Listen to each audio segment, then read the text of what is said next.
Pullut AK Ayyappan CV Sukumaran വായനശാലയിലെ മികച്ച വിജയം നേടിയ കുട്ടികൾക്ക് ഡോക്ടർ UK വിശ്വനാഥൻ സ്മാരക വിദ്യാഭ്യാസ അവാർഡ് വിതരണവും മുൻ taluk library council secretary Mushtaq Ali ഉദ്ഘാടനം ചെയ്തു.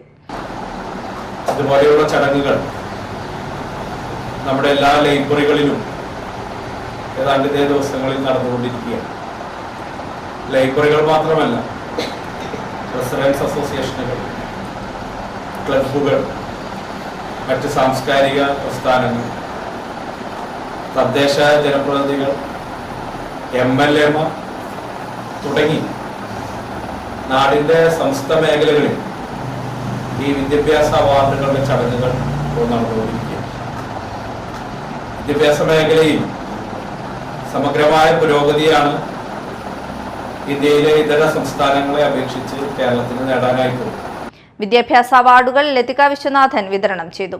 Taluk library council secretary NS Jayan, PN Vinayachandran, UK Radhakrishnan, Anupama TP, Malala Vibheesh, mini Sathyan, VK mini, Reshma Shanmughan എന്നിവർ സംസാരിച്ചു.